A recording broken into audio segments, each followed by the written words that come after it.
Good afternoon, the press contingent, both in the room here and those joining us remotely. My name is Chris Cannon, Managing Partner at an industry advisory group called Harbour, and I'll be moderating the session for you guys today. I did the first Future of Minerals Forum back in 2022, and I think any of you who also were at that initial conference would agree that what's happened in the short space of time from then to now has been truly remarkable. I think the first Ministerial Roundtable in 2022 had 25 countries represented. There are around 100 in the room today. So it really has been something special. I think the conversations have also gone from the opportunity and the potential to outcomes and meaningful actions. Definitely last year and again this year, which you'll get a chance to hear more about. Saudi Arabia's emergence as a global player in the mining sector comes at an inflection point in the world. Supply is lagging demand and predicted demand quite severely. And supply chains are fractured. So public-private partnerships, international partnerships are going to be critical. The industry needs to be better at collaborating and change the way it operates if it's going to meet this challenge. But we've got a limited amount of time, so I'll stop telling you things you already know. You can read, so you know who's here, but I will go through your speakers today. So we've got His Excellency the Minister Banda Al Kharieff, His Excellency the Vice Minister Khaled Al Mudaifa. We have the World Bank Vice President Infrastructure, Amir, the World Bank Group, Valery Levkov. We have the International Council on Mining and Metals, Robert Darwin, and we've also got the Future Minerals Forum Director of Strategy and Content, Aldo Penini. So the way this is going to work is we're going to take questions one at a time. So we'll start with His Excellencies, with the Ministry, and then we'll go through from the International Council for Mining and Metals, and the Future Minerals Forum, and we'll finish with Valerie at the end. So if your question is for one of the individuals and we are not speaking to that person at that point, please just hold your question until we do get to that individual. If you have a question, please pop your hand up. We have a roaming microphone going around. Please state your name, where you're from, and then ask your question. We'll take the first question from S&P Global. Okay, so just to be 100% clear, we're now talking to His Excellency the Minister and Al Kharieff. So unless your question is for His Excellency, please wait. Assalamualaikum warahmatullah. Lulu Al-Banin from S&P Global Platts. Will Saudi Arabia prioritize processing minerals domestically for downstream manufacturing, or will it also export raw and semi-processed materials to international partners, particularly given the UK and US partnerships? Do you also see downstream Chinese partnerships on the horizon? Thank you, first of all, for being here. It's a great pleasure to have you. It's a great pleasure to host also the future. The Roundtable, the Ministerial Roundtable, the 5th edition of the Roundtable, as our colleague just mentioned, the growth, the evolution that we have seen in the forum as well as the Roundtable is very encouraging to grow from 32 countries to more than 100 countries and 70 organizations. This is really a true testimony of the effort that we are doing and the importance of this platform to be a global cause for mining and mining industry. With regards to the question, I think it's very clear. When we launched our strategy for mining, it emphasized on the industrialization of the sector. The fact that with this ministry that was created as Ministry of Industry and Mineral Resources is also showing the direction of the Saudi government to ensure that processing will also be done here. We believe this is driven not only by strategy, but also competitive advantage. Saudi Arabia has a great combination between the resources, the energy, and the location. This combined gives us a great competitive advantage to be a global player in minerals. And definitely, in some minerals we will have more than what we can consume, and some others will have less. So that is part of our role in the ministry to ensure that supply and demand is balanced.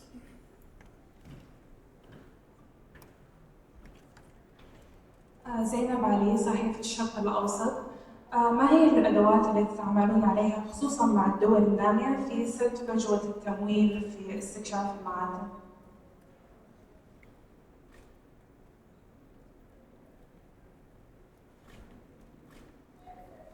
شكرا على السؤال. هذا من أهم الأسئلة الحقيقة. من أكبر التحديات اللي يواجهها القطاع هو حجم تدفق الاستثمارات، وأشرنا لذلك منذ بداية إطلاق مؤتمر مستقبل المعادن، وأيضا مبادرة الدولة المستديرة. ولذلك اليوم وجود البنك الدولي معنا هو إشارة مهمة لأهمية إيجاد حلول كفيلة بدعم الاستثمارات في القطاع من الجهود التي تبذل في المملكة ومن خلال مؤتمر التعديل وتغيير يمكن الصورة الذهنية السلبية عن القطاع لجعل المستثمرين حول العالم يعيدون النظر في أهمية الاستثمار في القطاع وخاصة في أفريقيا. هناك أيضا مبادرات أخرى لدعم قطاعات مكملة لقطاع التعديل، بالذات قطاع الخدمات اللوجستية من خلال الشراكات الحكومية والدعم من المنظمات الدولية وكذلك من البنوك والمحافظ التنموية. We can have one more question for His Excellency the Minister.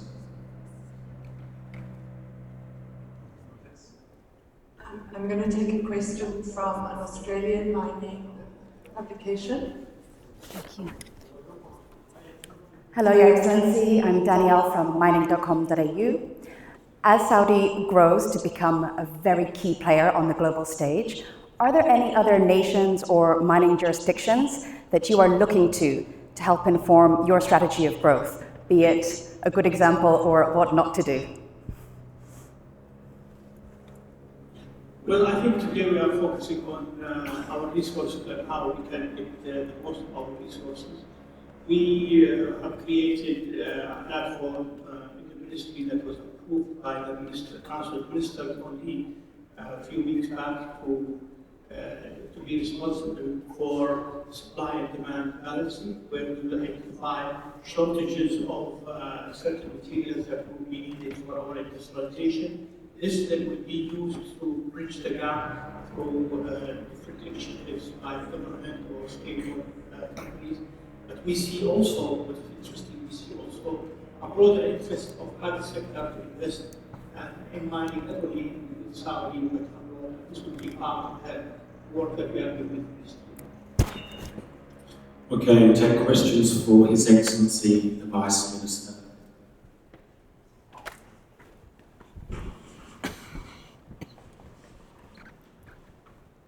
مساء الخير على الجميع. معالي الوزير بن الخليف، هناك شقاق للمعادن الارضيه النادره.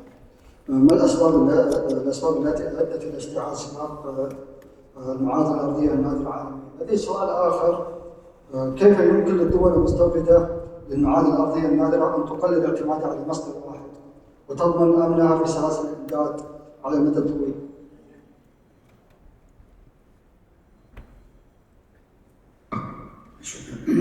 شكرا.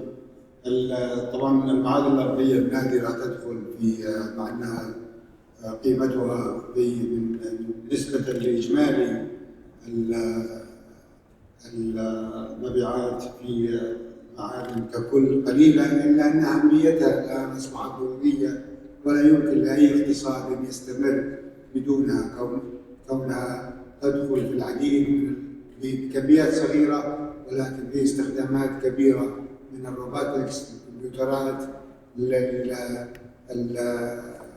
السيارات الكهربائية، للموتورات، من الماجنتس والمغناطيس والأشياء الأخرى. لذلك أهميتها أصبحت مهمة جدا في المملكة مع إطلاق استراتيجية الصناعة الوطنية. تنوع صناعات المملكة العربية السعودية، زاد الطلب وسيزيد الطلب في المستقبل على هذه النوع من المعادن. لذلك نعمل في الوزارة من خلال برنامج المعادن الوطني للتأكد من توفرها لجميع صناعات المملكة، وكذلك المساهمة في تصديرها للدول كبديل كأحد الموارد العالمية لذلك.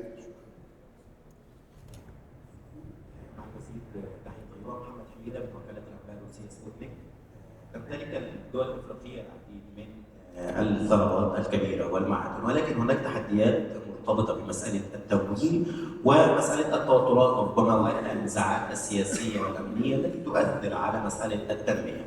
كيف يمكن مواجهه هذه التحديات الامنيه والسياسيه والاتجاه او دعم المملكه العربيه السعوديه لعمليات التنميه والثروات والمعادن خاصه هذا القطاع في الدول الافريقيه؟ شكرا.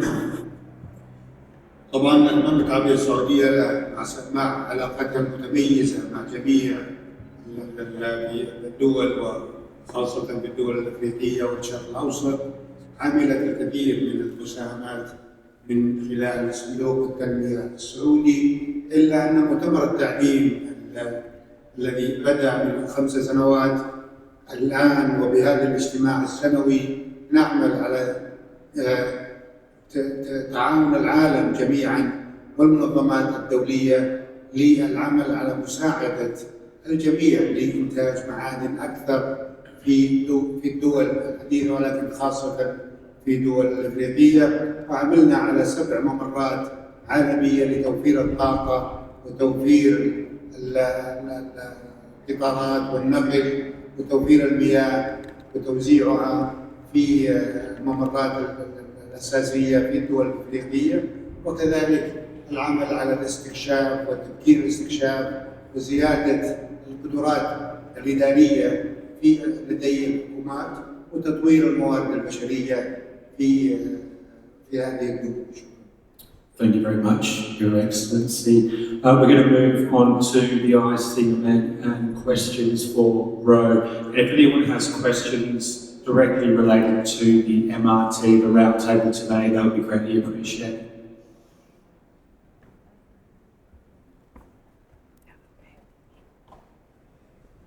السلام عليكم. مساء الخير معالي الوزير. هذا الاجتماع الوزاري الذي جمع بين حكومات ومنظمات دولية وقادة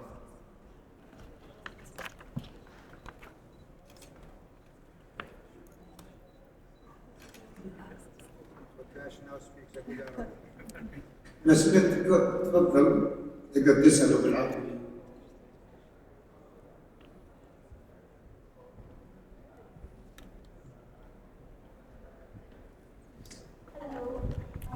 Hi, Ro again. I noticed on the press release, sorry everyone, I'm Nira from Mining Magazine. I noticed on the press release something about a new corporate traceability standard, and I would like to ask you how you think this marries with existing standards. There are quite a few things now that companies are feeling liable to, so I want to ask you about standardization and how this will work.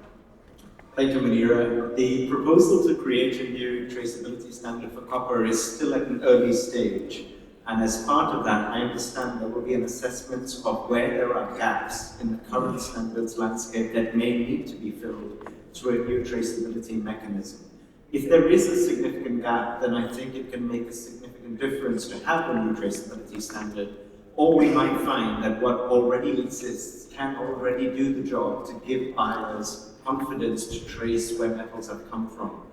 Now, by some estimates, there are in the region of 600 different standards and requirements already in existence. So there is a lot we can work with here. But the system end to end, from the mine all the way through to us consumers buying the product, isn't joined up enough so that when you buy something, you know exactly where it's come from. So there might be a need to achieve a level of interoperability between the different standards, even if there may not be an exact gap to be filled in individual pieces. So I'm really pleased to see today that the focus was not on duplication, but more on filling a gap where there might be one.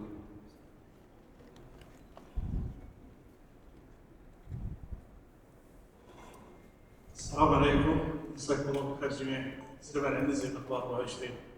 معالي الوزير، بما ان اليوم حاضرون في مؤتمر يحمل عنوان مستقبل المعادن. Do you want to just pause? We need the translation. These are questions for Ro, by the way, just to remind you.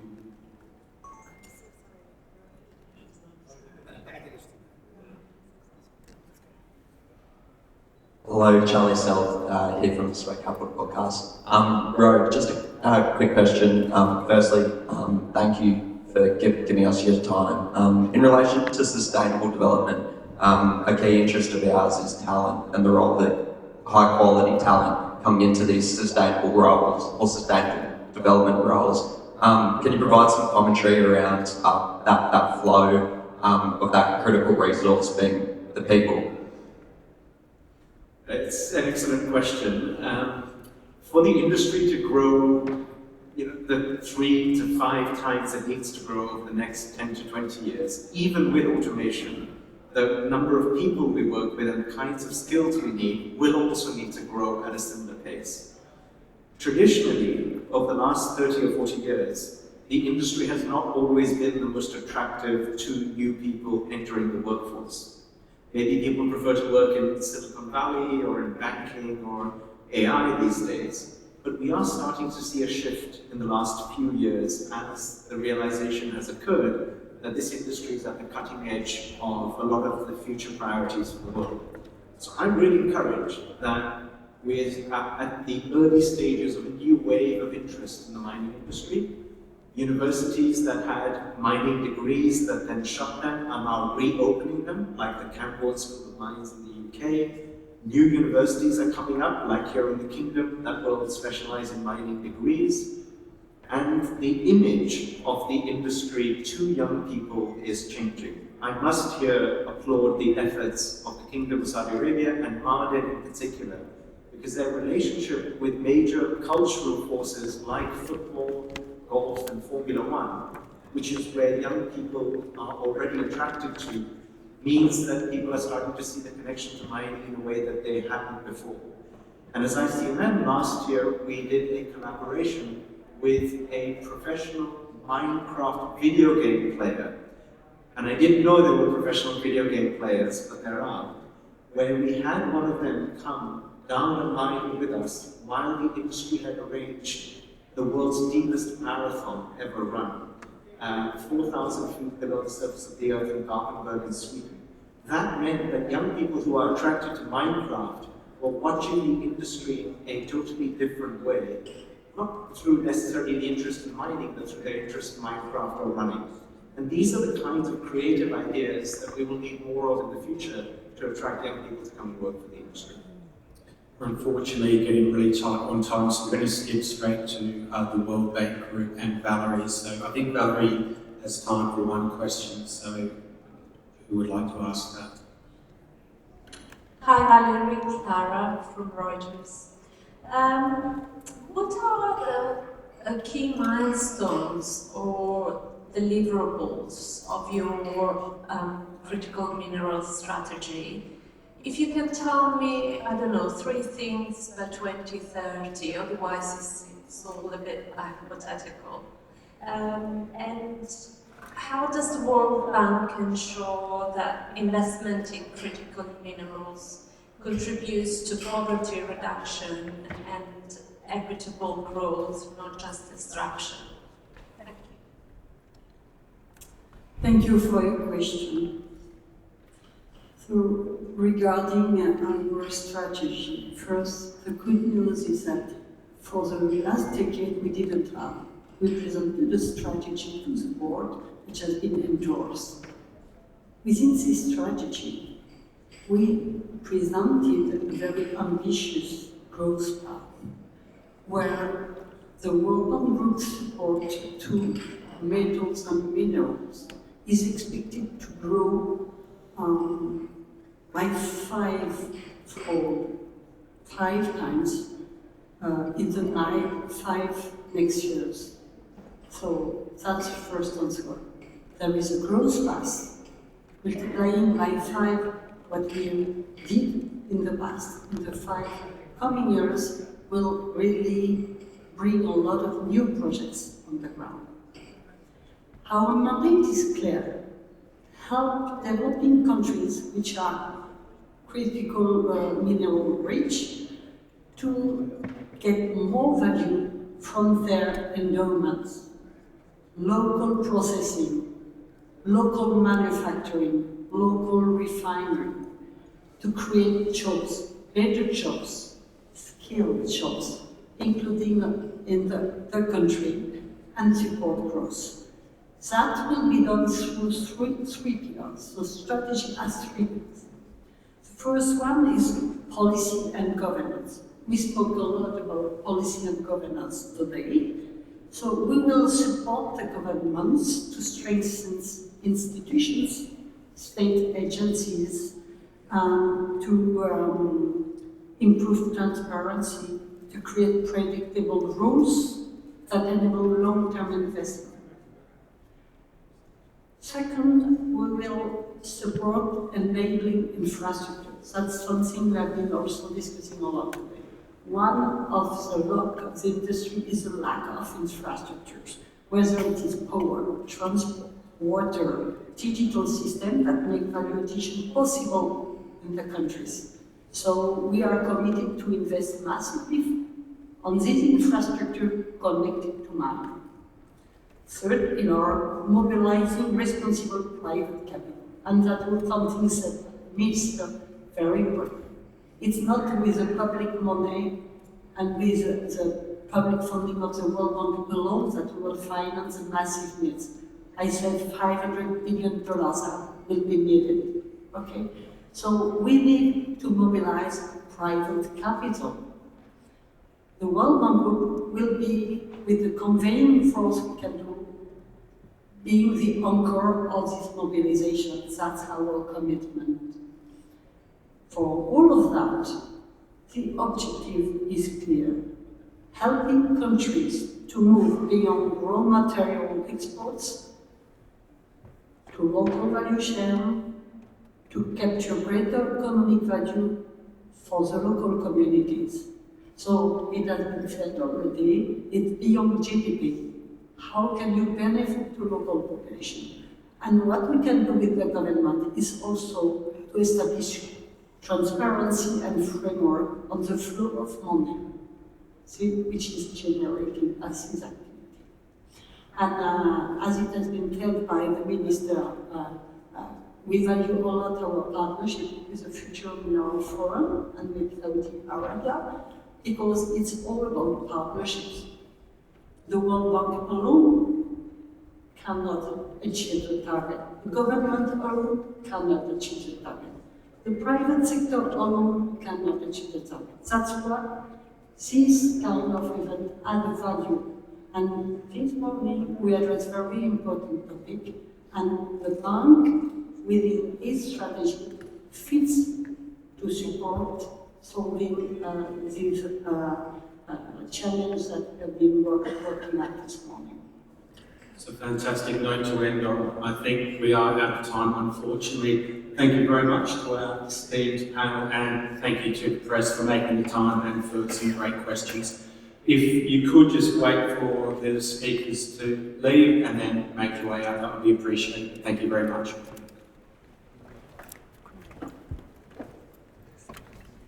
I really wanted to ask Aldo a question.